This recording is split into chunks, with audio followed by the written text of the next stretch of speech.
Good morning, guys. You're gonna have to bear with me this morning. I have a migraine. Had it for 2 days. It's not been great. Okay, so we're gonna focus on the torso today for the anatomy series, I guess I'm doing. Anyway, alright. So, torso consists of basically the trunk. You can add the head on there too, just so it doesn't look like a weird zombie character. Anyway, alright. Okay, so the main forms when you're drawing the torso are the rib cage and the pelvis. And the muscles that run over those, which if we're getting into anatomy, you're going to be learning about muscles, so. Okay. Yeah. Alright, so the reason I want the head on there is I want the shoulder width. Anyway. Okay, so from the neck,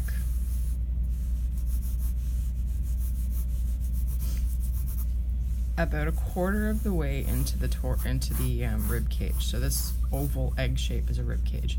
So it's about 1/4. It can be a little bit smaller. It's not a big deal. But that top quarter is going to be where the neck sits, and it's center lined. And you just run the oval, and that's kind of, it's going to give you your volume of your neck, okay? Then you go down to the second quarter, if you will, or halfway down the oval shape, and that's going to be your pec line. So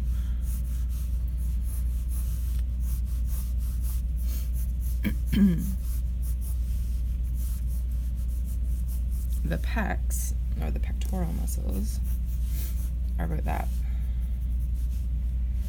And then you go quarter, halfway down here. That's the pit of the, where's that? Oh, it's about the same spot. Oh god, I haven't done anatomy in a while. I should really read a book about it. So.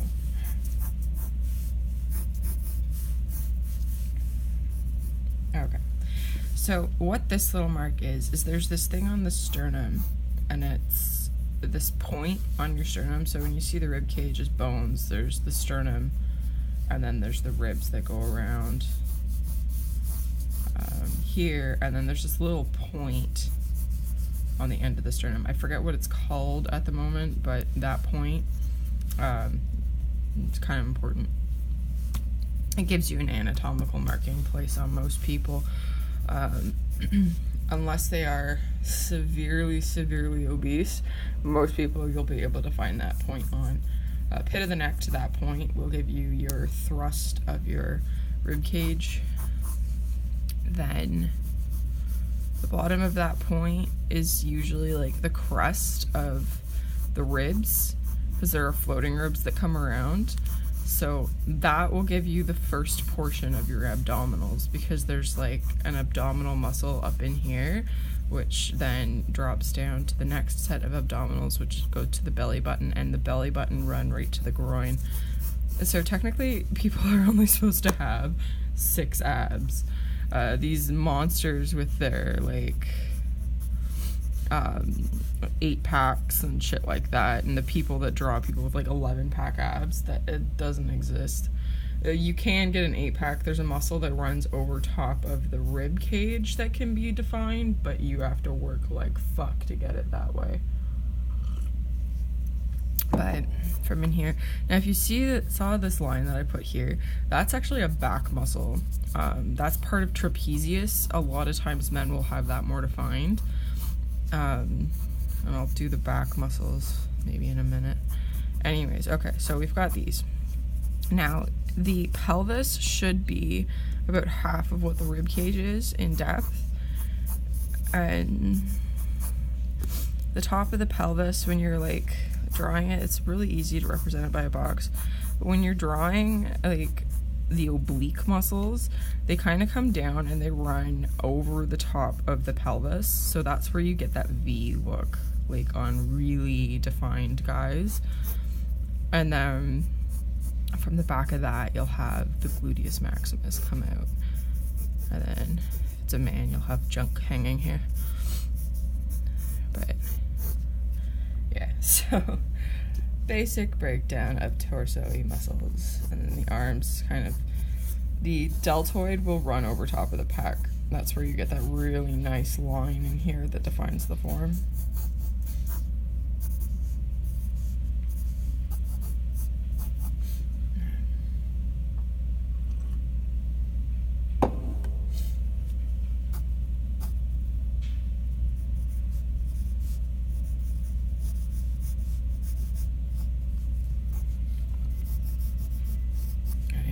Okay,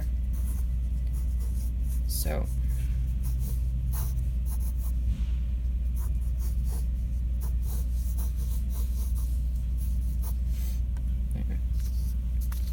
if we take this and we flip it to the back, so I think I've got time for that, so you can run that, and then the bottom there.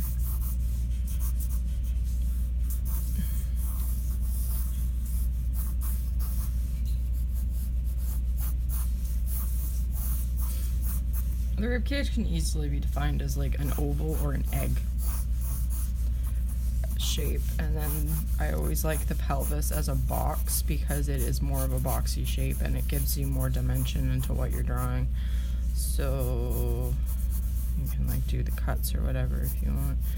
That's the tailbone. You need those bones. Neck, back of the head, jaw sits there. Okay. So the back of the neck and into the back, you have two, they're called the strong cords. There is an actual technical name for them, but these are two long muscles that run along your spine, and they give that defined kind of look like it's the depth of the spine. So it gives you that, like, one of the forms that make the back look so phenomenal.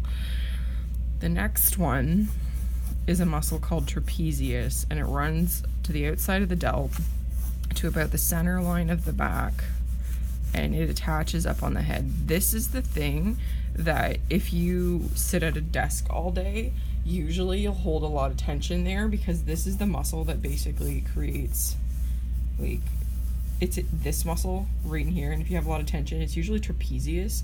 So if you go and you get like a massage, you're gonna notice that they go like all the way, you're gonna feel tension like down into here, and that's why, because you're like sitting forward, and I get this all the time, especially when I'm drawing, and like I will get migraine headaches and it'll just go like all the way down my back, and it's usually that muscle because it's so tight. And this muscle is, you want to release it a lot. Do I know how to do that? No, otherwise I wouldn't be in so much pain all the time. There's another muscle, and I didn't really mention it here, but it's called latissimus dorsi, and what it does is it wraps around the back of the rib cage and it attaches to the abdominals. So it's the one that gives you the rib line. It's that muscle. So it's like,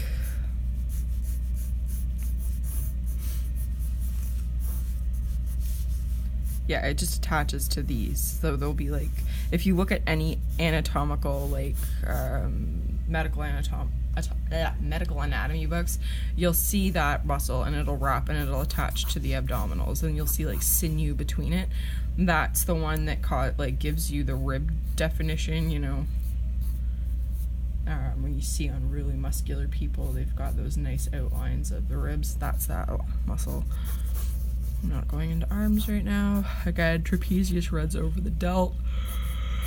So this little thing down here is the tailbone or coccyx, but what this does is it gives you 2 points on the pelvis and on the back. You know that weird little triangle, because that'll be like the butt crack that happens between the butt. That's those 2 points, and those 2 points are amazing. You can find them pretty much on anybody. Again, if you're drawing an extremely obese person, you probably won't find them too well, but you'll be able to find other points. Anyways, so this point here will give you like which way the pelvis is tilting, and then it'll give you a good baseline for the pelvis, because that's usually about the top of the pelvis. Then the glutes come in. So there's like, and by the way, latissimus dorsi is also what the obliques, like part of the oblique set, like it wraps around them. Anyways, okay, so you've got the top part of the muscle of the butt, which is like that weird shape. And then you've got the bottom portion of the muscle of the butt. And this is what gives you your butt dimple. If you've ever wondered about butt dimples. Anyways. And then leg. And then leg. And you can give the butt a bit more of a structured shape to it. This guy works out. Anyway. So I hope that gives you a good little start on the torso. If you have any questions, again, just ask. A lot of these lines you don't really see, but you got the shapes in, and then you just kind of define them a little bit. Trapezius, basically, okay, there's a bone under here, and I didn't cover this, I'm sorry I didn't. It's the shoulder blade. So latissimus dorsi sits over the tips of the shoulder blades. And if that pops out, it fucking hurts. So it sits over the tip, so it keeps your shoulder blades down and back. And then trapezius runs over top of them. So trapezius is the muscle that actually helps move them a bit. So, food for thought. Those are where the shoulder blades sit. Because the shoulder blades you're going to need to know for when we draw the arm.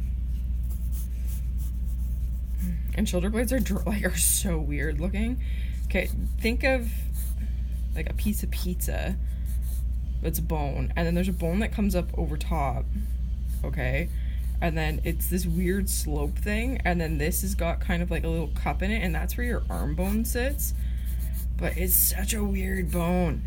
It's like a dinosaur bone in our back. It's so crazy. Anyways, again, I think I'm done. Yeah, if you have any questions, please just ask.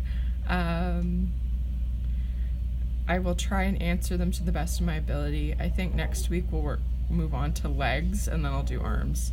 And the neck has got specific muscles in it, so I'll focus on the head and neck as well next week. We'll probably have this done next week. I'm not really gonna... I haven't done anatomy in so long. This is just a basic overview of everything. Anyway, I hope you enjoyed the video. Toodles!